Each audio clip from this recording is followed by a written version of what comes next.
Vous savez que depuis quelque temps, nous sommes dans les psaumes. Et aujourd'hui, nous ne serons pas dans les psaumes. Même si les psaumes évoquent l'Esprit, parce que l'Esprit de Dieu, il est Dieu, il existe depuis tout le temps. C'est pas juste avec le Nouveau Testament, n'ayons pas cette idée. Et pourtant, on va laisser les psaumes de côté. Aujourd'hui, la semaine prochaine, c'est la fête des mères. Le frère Webster qui viendra parlera sûrement de cela. Mais aujourd'hui, je vous invite à aller avec moi dans le passage classique qui parle de l'Esprit et notamment la Pentecôte, Actes chapitre 1 et 2. Des versets assez bien connus, mais il est bien de les revoir et méditer. Je rejoins complètement notre sœur Marie-Flore lorsque nous lisons la parole de Dieu. Il faut se poser la question, qu'est-ce que ce passage me dit sur Dieu ? Qu'est-ce que je peux apprendre de mon Dieu qui m'aime tant, qui a fait tant de choses pour moi, qui se révèle ? Et dans Actes chapitre 1 et 2, on va parler du Saint-Esprit. Mais avant cela, j'aimerais faire deux choses. La première, c'est prier pour remettre ces moments entre les mains de Dieu. Et ensuite, une fois qu'on aura prié, je prendrai juste quelques instants pour rappeler ou expliquer qu'est-ce que c'est la Pentecôte à la base. Donc, parce qu'on dit Pentecôte, mais d'où ça vient, qu'est-ce que c'est ? Donc voilà, on prendra quelques minutes pour faire cela. Mais tout d'abord, prions pour remettre ces moments entre les mains de Dieu. Oui, Seigneur, nous sommes devant toi et nous implorons ton aide pour comprendre ta parole. Tu nous l'as donnée, tu te révèles, Seigneur, et que tu puisses utiliser ta parole dans notre cœur ce matin. Transforme-nous par cette parole puissante et ainsi que toute la gloire te revienne. En ton nom. Amen. Amen. Alors, la Pentecôte, à la base, une fête juive, et une fête qui était associée à la Pâque.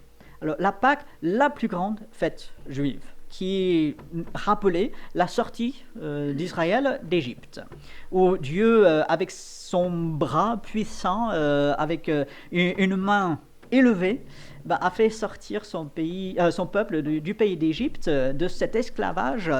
Et la Pâque qui symbolisait également la protection de Dieu, parce qu'on mettait le sang autour de la porte et ainsi l'ange destructeur passait par-dessus ces maisons, n'entrait pas pour tuer le premier-né.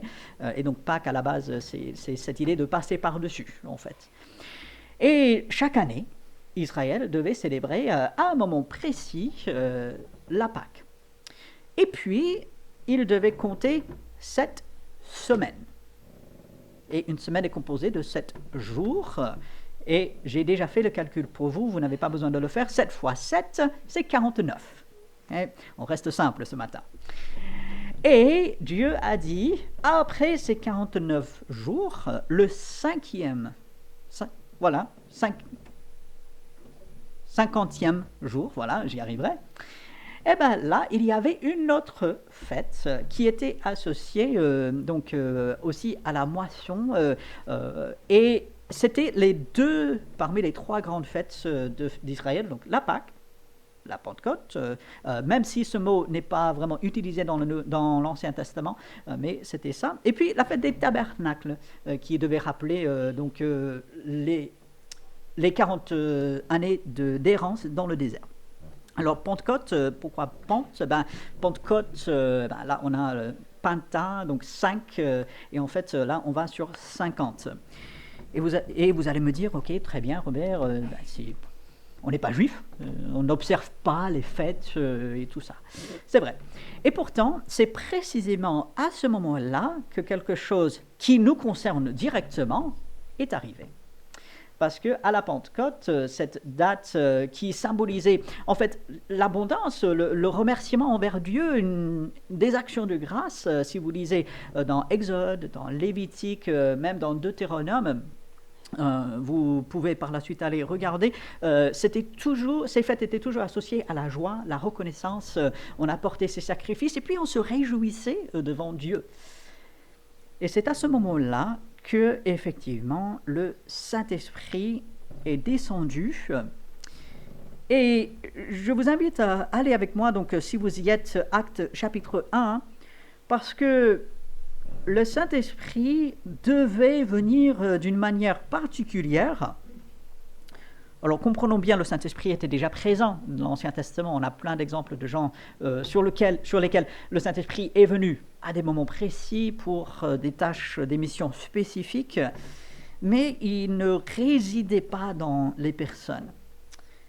Et puis, lorsqu'on arrive à Actes chapitre 1, premier verset, « Théophile, j'ai parlé dans mon premier livre de tout ce que Jésus a commencé de faire et d'enseigner dès le commencement. » Donc c'est Luc, celui qui écrit l'Évangile, qui maintenant continue, c'est comme volume 2, si vous voulez. Donc l'Évangile de Luc, volume 1, et ensuite les livres des Actes, volume 2. Et il va continuer, verset 2, « Jusqu'au jour où il fut enlevé au ciel, après avoir donné ses ordres par le Saint-Esprit aux apôtres qu'il avait choisis. » Et du coup, on voit, Jésus avait déjà annoncé le Saint-Esprit, Jean chapitre 14, 15, 16, il va dire, le Consolateur va arriver, il va vous enseigner toutes choses, il va vous rappeler toutes choses, il va vous consoler, il va vous aider. Et ici, tout au début du livre des Actes, le Saint-Esprit qui est là.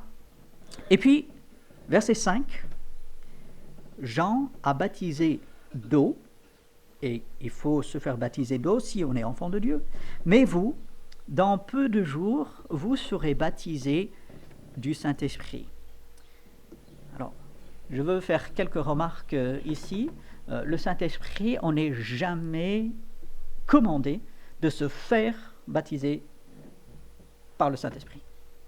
C'est toujours quelque chose qui est fait, ce n'est pas quelque chose que nous faisons.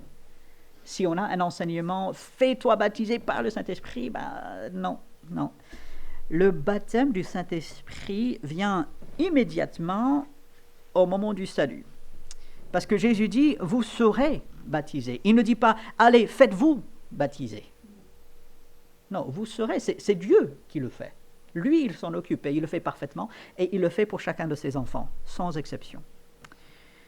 Il dit, vous serez baptisés du Saint-Esprit. Et cette idée de baptême, baptisé, immergé, et c'est une belle image, immergé dans le Saint-Esprit. Et comme le Saint-Esprit est Dieu, immergé en Dieu. Et on a tendance peut-être à oublier cet aspect. Si nous sommes enfants de Dieu, et je vais revenir là-dessus dans quelques instants, mais si on est enfant de Dieu, on est immergé dans le Saint-Esprit, en Dieu lui-même. C'est une réalité. Et ceci pour les enfants de Dieu. On devient enfant de Dieu par la foi en Jésus-Christ. Pas d'autre moyen, il n'y a aucun autre nom sous le ciel parmi les hommes. C'est par Jésus-Christ. On devient enfant de Dieu à un moment donné. Et si nous sommes enfants de Dieu, nous avons le Saint-Esprit. Quelles que soient les difficultés auxquelles nous faisons face, quelles que soient les pensées que peut-être qui peuvent envahir notre esprit, quel que soit tout ce que vous voulez mettre, si on est enfant de Dieu, on a été baptisé dans le Saint-Esprit. Nous avons reçu le Saint-Esprit. Et c'est au verset 8 que nous voyons ce que Jésus va expliquer clairement. Vous recevrez une puissance. Les disciples venaient de poser la question, quand est-ce qu'il y aura le royaume? Ils étaient encore royaume terrestre. Quand est-ce que tu vas battre les Romains? Quand est-ce que tu vas entamer ton règne de gloire? Tu nous as dit de prier pour que le règne de Dieu vienne. Alors quand ça va arriver? Et Jésus dit non. Non, ce n'est pas terrestre. Si vous êtes là en première partie le dimanche matin, nous parlons du royaume de Dieu depuis quelque temps. Ce n'est pas terrestre uniquement, c'est spirituel. Et Jésus dit, au lieu de s'occuper du royaume de Dieu terrestre pour le moment, le royaume d'Israël, non, vous, au contraire, vous recevrez une puissance. Le Saint-Esprit survenant sur vous. Et c'est ce Saint-Esprit que chaque enfant de Dieu possède une puissance, quelles que soient nos capacités physiques, et on en a plus ou moins les uns par rapport aux autres, n'est-ce pas? Puis, nos capacités naturelles, il y a l'âge aussi, disons-le clairement, voilà. Mais ici, quelles que soient nos capacités physiques, je dirais même, quelles que soient nos capacités naturelles, vous recevrez une puissance, une capacité surnaturelle. C'est quoi? C'est le Saint-Esprit. Et cela ne fait pas de nous des super-héros comme les films et des bandes dessinées le disent, mais cela fait de nous des êtres spirituels pour Dieu. Et c'est ce que nous portons avec nous partout. Vous recevrez une puissance, le Saint-Esprit survenant sur vous. Vous pouvez dire aujourd'hui, si vous êtes enfant de Dieu, j'ai la puissance de Dieu avec moi. Je suis peut-être faible dans mon corps, je suis peut-être faible dans mes pensées, peut-être, on a des pensées qui divaguent, des pensées qui vont à ceci ou cela, on s'inquiète, on se pose toutes sortes de questions, on est perturbé. Mais si on est enfant de Dieu, la réalité, et je peux y revenir, et je dois y revenir aussi souvent que possible, la réalité, c'est que j'ai reçu une puissance. Une puissance contre laquelle rien dans ce monde ne peut rien. Satan, avec toutes ses armes, avec toutes ses capacités, ne peut rien contre la puissance de Dieu. Vous recevrez une puissance, le Saint-Esprit survenant sur vous. La question c'est, est-ce que je suis enfant de Dieu? Ça c'est la question essentielle. Et si je le suis, j'ai cette puissance. Il ne s'agit pas de savoir, est-ce que j'ai cette puissance ou pas? Non. Suis-je enfant de Dieu? Et veuille que chacun le soit, j'ai cette puissance. Et vous allez dire, oui, mais Robert, trop souvent je me sens faible. Oui. Et oui, même Paul, lui, il se sentait faible par moments. Même Paul, il se posait des questions. Même Paul, lui, ne savait pas parfois où aller, parfois quoi faire, parfois Paul, il avait des doutes. Paul, il avait besoin d'être encouragé, même Pierre. Mais chacun de ces personnages, et puis à travers l'histoire de l'Église, et pour nous aussi, malgré tout ce à quoi nous faisons face, nous avons cette puissance de Dieu qui est avec nous, qui est en nous, qui survient sur nous. Et cette puissance, elle est là pour nous encourager, n'est-ce pas? Pour nous relever, parce que parfois c'est vraiment pas simple, parfois on a besoin de cet encouragement, mais cette puissance, et vous l'avez compris, si vous regardez ici, vous serez mes témoins. Littéralement, c'est le mot martyr, le mot qui va nous donner dans le français martyr par la suite. Vous serez mes témoins, des lumières, vous savez, avec des chaudières, il y a le petit témoin, n'est-ce pas? Des chaudières et même d'autres appareils, on a un petit témoin, c'est soit une flamme ou une lumière. Et qu'est-ce que ça dit? Qu'est-ce que ça indique? Ça indique que ça fonctionne. Une lumière témoin, ça fonctionne. Vous serez mes témoins. La puissance de Dieu, bien sûr, est pour chaque enfant de Dieu et pour chaque moment de la vie, mais la puissance de Dieu par le Saint-Esprit est spécifiquement ici pour le témoignage. Et il est intéressant que Jésus dit, vous recevrez cette puissance du Saint-Esprit et vous serez mes témoins. Parce qu'on en a besoin. Soyons honnêtes entre nous, parfois nous avons peur. Les gens, aussi gentils soient-ils parfois, parfois ils ne sont pas si gentils que ça. Hein. J'espère que personne ici ne s'est fait agresser en faisant de l'évangélisation.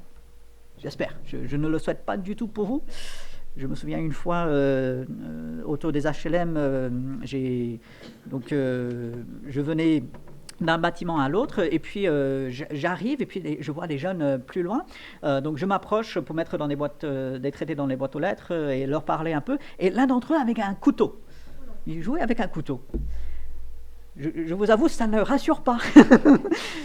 Bon, ils étaient très gentils, on a discuté un peu, et ils ne m'ont pas agressé, pas du tout. Mais déjà, un couteau, qu'est-ce qu'il faisait avec? Je n'en sais rien. Mais voilà, parfois on a peur des autres. Parfois on a peur un peu de nous-mêmes. Et par cela, je veux dire, qu'est-ce que je vais dire? S'il me pose une question à laquelle je ne saurais pas répondre. Si... Et là, on va avoir peur, on va hésiter. Et qu'est-ce qui nous aidera, en fait, à aller parler à ce collègue, ce voisin, cette personne qui ne connaît pas Dieu, ou du moins on soupçonne que la personne ne connaît pas Dieu. Qu'est-ce qui permettra d'aller parler avec cette personne? C'est la puissance de Dieu.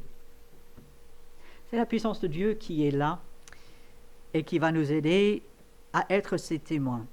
Si nous sommes enfants de Dieu, nous sommes appelés à être témoins et nous pouvons le faire par la puissance du Saint-Esprit.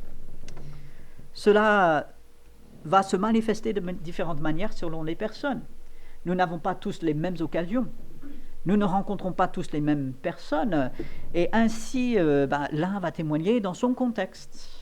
Et l'autre, avec ses disponibilités et avec son contexte, va témoigner à d'autres.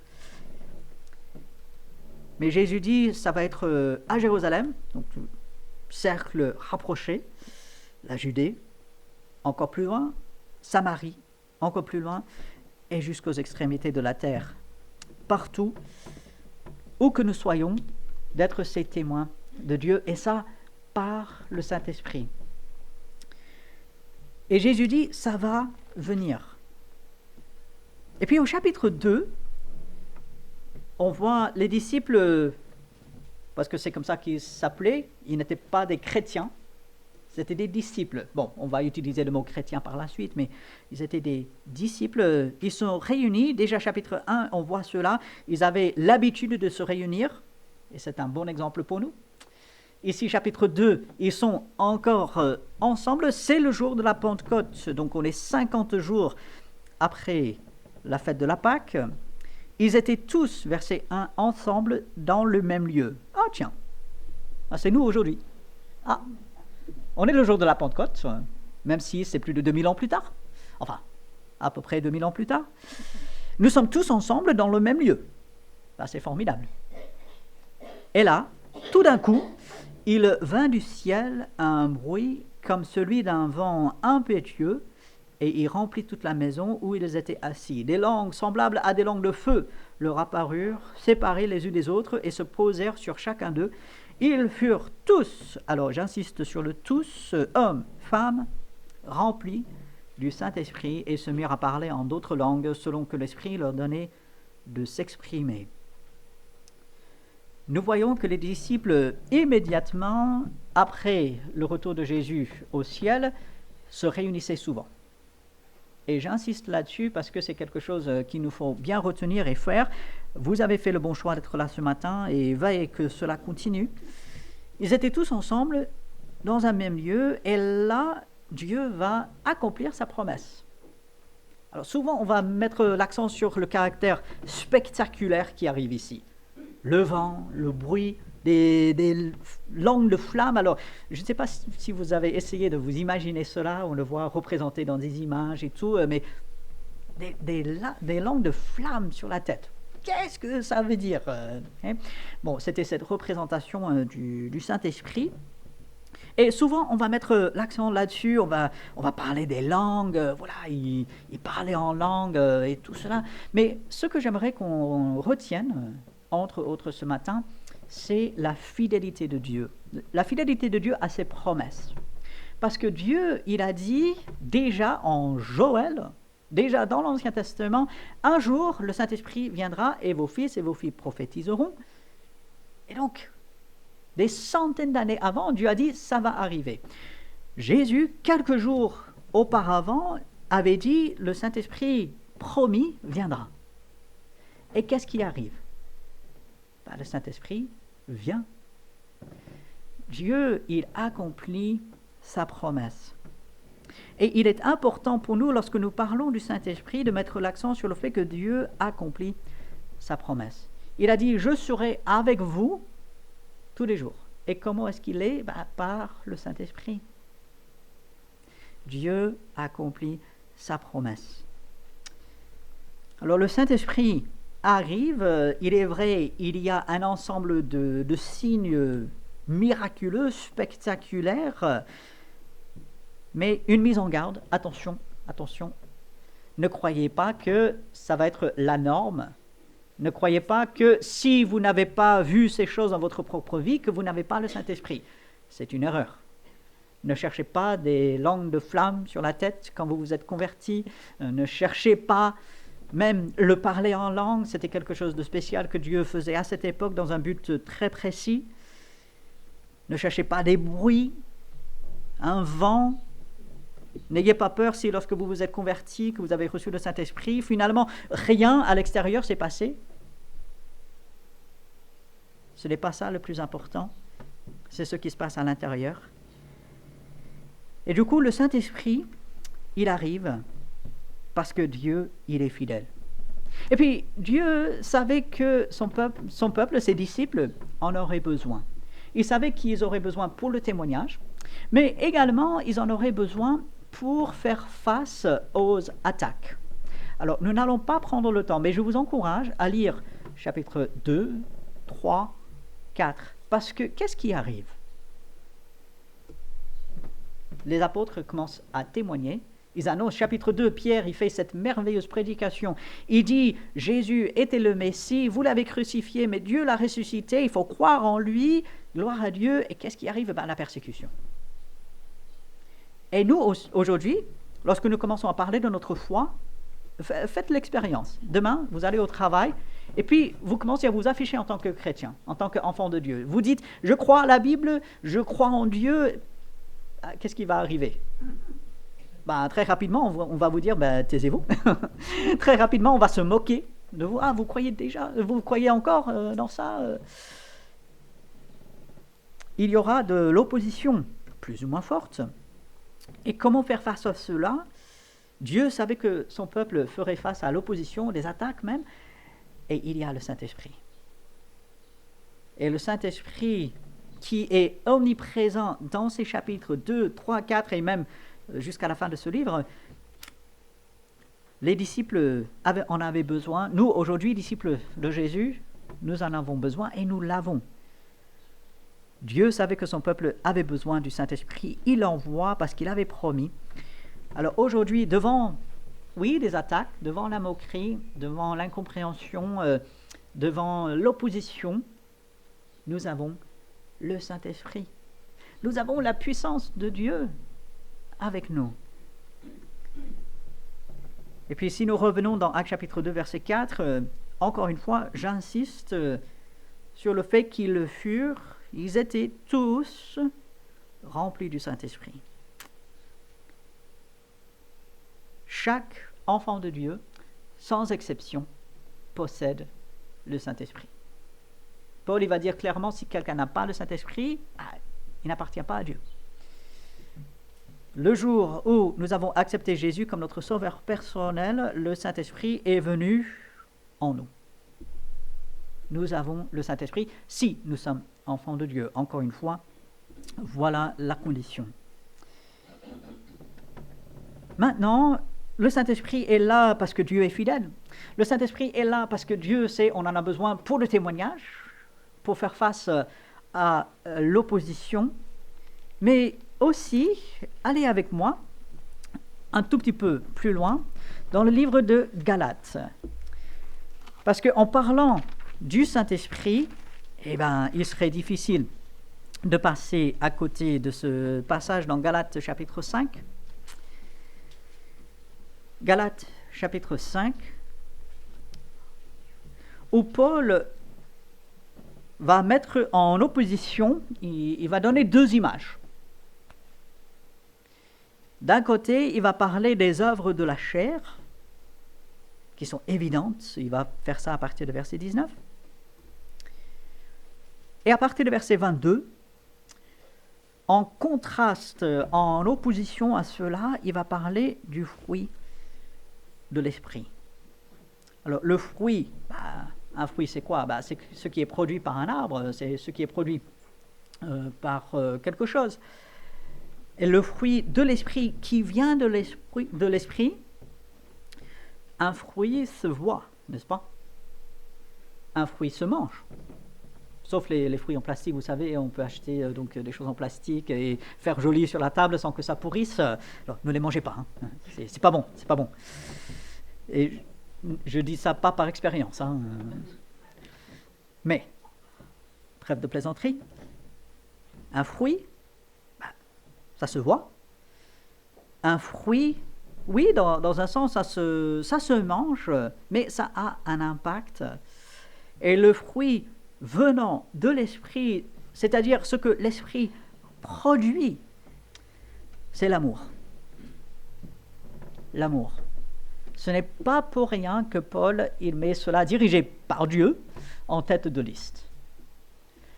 Là où il y a l'esprit, oui, il y a la liberté, comme il va le dire aux Corinthiens, mais là où il y a l'esprit, il y a l'amour. Et du coup, lorsque nous réfléchissons à notre vie, si, encore une fois, nous sommes enfants de Dieu, le Saint-Esprit est en nous, est-ce que nous lui laissons produire son amour en nous? Et dans le monde dans lequel nous sommes aujourd'hui, ça peut être de plus en plus difficile, parce que le monde nous incite à la haine. Le monde nous incite à l'indifférence, n'est-ce pas? S'il y a tellement de choses qui vont mal, eh bien, jetons l'éponge, c'est même plus la peine. Mais Dieu, par son esprit, il met son amour, cet amour dont nous avons chanté, cet amour que nous avons mis en avant, c'est l'amour de Dieu, cet agapé, cet amour qui se donne même. Et c'est le Saint-Esprit qui produit cela en nous. Et devant un monde qui manque d'amour, les enfants de Dieu, les disciples de Jésus, doivent manifester l'amour. Le fruit de l'esprit, c'est l'amour. Mais c'est également la joie. Alors, la joie. Malgré des circonstances, ceci ne veut pas dire que des choses difficiles, les choses qui font mal, on doit dire « Ah non, ça fait pas mal. Ah non, c'est rien, c'est rien, c'est rien. » Non, c'est quelque chose. Si vous cassez un bras, est-ce que ça fait mal? Oui, oui. Et je peux en témoigner, il y a bien des années, j'ai cassé donc l'avant-bras, le poignet. Je vous assure, ça fait mal. Une fois, non pas que je faisais des bêtises, mais je me suis mal pris et j'ai pris mon doigt dans la chaîne d'un vélo. Donc j'étais en train de réparer le vélo et puis la roue tournait et puis la chaîne et puis mon doigt était pris dedans. J'ai failli sectionner mon doigt. Je vous assure, ça fait mal. Et pour rien au monde, je dirais, ça faisait pas mal. Et c'était quelque chose, je dirais, ah non, c'est rien, non, non. Aller à l'hôpital, non, ça ira. Non, ça fait mal, les amis. Et des choses qui nous font mal dans la vie, qui arrivent, reconnaissons que ces choses font mal. Mais reconnaissons également qu'au sein de cette douleur, au sein des choses qui peut-être ne vont pas, les choses incompréhensibles, la joie peut être là. Paul, dans sa prison à Philippe, lorsque avec Silas, ils sont battus, ils ont le dos ouvert, on sait comment les Romains traitaient ceux qu'ils battaient, ils sont jetés au fin fond de la prison, dans le noir, c'est la nuit, ils avaient mal, j'en suis convaincu, mais ils chantaient, ils priaient. Quel témoignage! Et c'est que le Saint-Esprit qui peut faire cela. Ce n'est pas simplement une force de caractère, non, c'est le Saint-Esprit. Le fruit de l'Esprit, c'est l'amour, c'est la joie, c'est aussi la paix. Les hommes aspirent à la paix, même peut-être en tant qu'enfants de Dieu, on dit, mais est-ce trop demander un peu de paix? Allez, on est sollicité à droite et à gauche, on a toutes sortes de choses. Est-ce trop demander d'avoir un peu de paix? Non, mais cette paix se trouve en Dieu. Et lorsque le Saint-Esprit, et parce que le Saint-Esprit est en nous, eh bien, cette paix, nous pouvons l'expérimenter. Encore une fois, ça ne veut pas dire que tout va bien. Parfois, les choses peuvent aller très mal. Mais il y a la paix en Dieu. La patience. On aimerait que tout arrive tout de suite. On aimerait même avoir la patience tout de suite. On ne veut pas attendre pour avoir la patience. N'est-ce pas? Ça a non-sens. La patience, c'est attendre. Et la patience que le Saint-Esprit produit, encore une fois, n'est pas simplement une force de caractère. Vous pouvez dire, ah mais je ne suis pas patient de nature. Pas grave. Vous êtes enfant de Dieu, vous avez le Saint-Esprit, c'est lui qui nous aide à être patients. Parce que toutes choses sont entre ses mains. Et nous pouvons manifester cette patience déjà envers nous-mêmes, parce que parfois nous sommes lents à comprendre, à mettre des choses en pratique, mais cette patience avec les autres, notamment nos frères et sœurs. Le fruit de l'Esprit, c'est aussi la bonté. Nos sœurs ont chanté de la bonté de Dieu. C'était un joli chant qui rappelle la bonté de Dieu. Ça rappelle ce psaume dont nous avons parlé il y a quelques semaines. Bonté, fidélité. Dieu, lui, il est bon. Et cette bonté, il veut que nous exprimions autour de nous.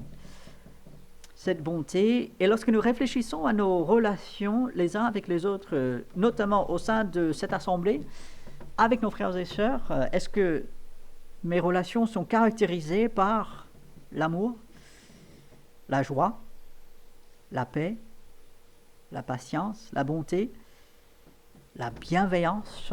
Je cherche le bien de quelqu'un d'autre. La bienveillance. Dieu, il cherche notre bien. Aussi, est-ce que je cherche le bien des autres? La foi, la confiance, déjà être digne de confiance. Et puis, je suis convaincu, cette foi, cette confiance fait partie de ce que Paul explique dans 1 Corinthiens 13. L'amour, elle supporte tout. Elle croit tout.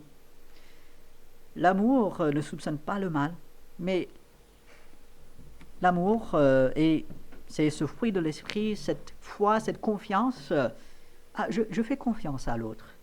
Bien sûr, non pas une confiance aveugle, une confiance, bien sûr, dirigée par la sagesse que Dieu nous donne, mais voilà, je donne peut-être le bénéfice du doute. C'est ça le Saint-Esprit qui agit en moi. La douceur. Paul, il va écrire que votre douceur soit connue de tous les hommes. Le Seigneur est proche. Jésus reviendra. Est-ce qu'il voudrait revenir en nous voyant en colère? Ah non. Il voudrait revenir nous voir avec douceur. La maîtrise de soi, la discipline, non pas avec dureté, non pas comme un sergent dans l'armée qui crie « fais ceci, fais cela ». Non, mais la maîtrise de soi, dirigée par Dieu, le Saint-Esprit qui produit ce fruit en nous, et de se poser la question aujourd'hui, si je suis enfant de Dieu, si un jour j'ai accepté Christ comme mon sauveur, j'ai le privilège d'avoir le Saint-Esprit en moi qui m'aide avec le témoignage, lorsque peut-être je flanchis un peu, qui m'aide lorsqu'il y a de l'opposition, qui m'aide lorsque peut-être je suis attaqué soit par les gens qui m'entourent, peut-être par l'ennemi. Je vous dirige vers Éphésiens chapitre 6 pour reprendre ces versets sur toutes les armes de Dieu, l'épée de l'Esprit qui est la parole de Dieu. Et puis le Saint-Esprit en moi produit du fruit. C'est lui qui le produit. Il n'est pas question que moi, avec tous mes efforts, je produise. En fait, non, c'est comme Paul va expliquer un peu plus tôt dans ce livre, cette vie que je vis, je la vis dans la puissance de Dieu qui m'a aimé, qui s'est donné pour moi. C'est plus ma vie finalement. Oui, c'est la mienne et Dieu veut que je la vive, mais ce n'est plus ma vie, c'est Dieu qui vit par moi. Et de se poser la question aujourd'hui, jour de la Pentecôte 2023, ai-je le Saint-Esprit? Suis-je enfant de Dieu? Et si je l'ai, ou peut-être je devrais dire parce que je l'ai, est-ce que je manifeste ces choses? Est-ce que je m'appuie sur lui? Est-ce que je fais appel à lui? Est-ce que je lui laisse toute la place pour dévoiler, manifester tous ces aspects? Est-ce que je fais appel à lui? La Bible ne nous dit pas de prier le Saint-Esprit. On prie à Dieu par Jésus-Christ dans le Saint-Esprit, mais le Saint-Esprit est Dieu, tout comme Dieu le Père, Dieu le Fils. Et attention, je ne suis pas en train de dire il faut prier le Saint-Esprit, donc comprenons bien. Mais le Saint-Esprit est Dieu. Il doit avoir une place importante dans notre vie. Il existe. Il n'est pas simplement une force, quelque chose de... Voilà, là, quelque part, mais bon, non. Il est en nous et il veut produire ce fruit de l'esprit. Il veut nous aider avec le témoignage. Il veut nous aider face à l'opposition.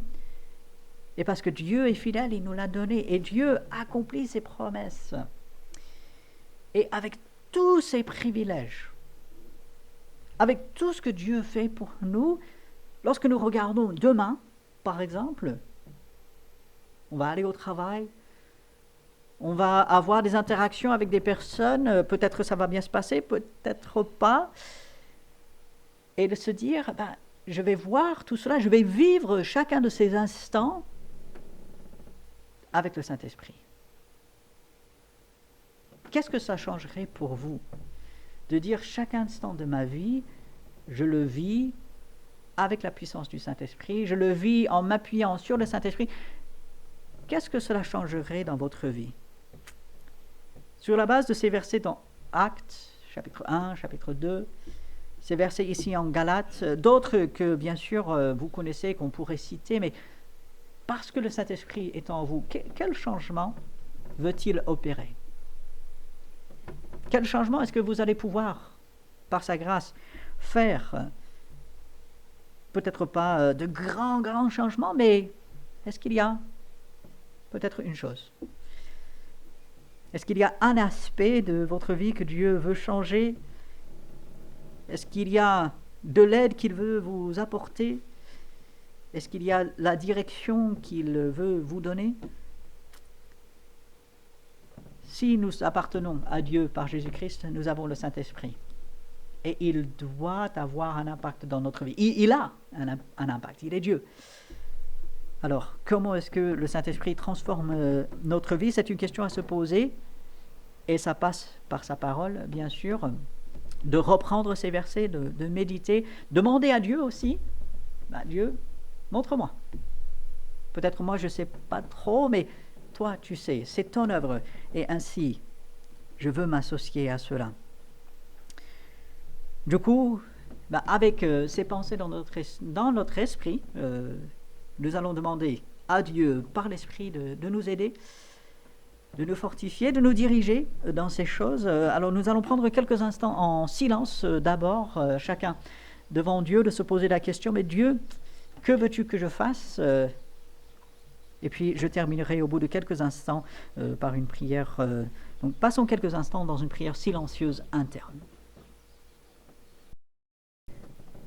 Notre grand Dieu, nous te remercions d'avoir accompli ta promesse en envoyant le Saint-Esprit. Merci que tu nous le donnes,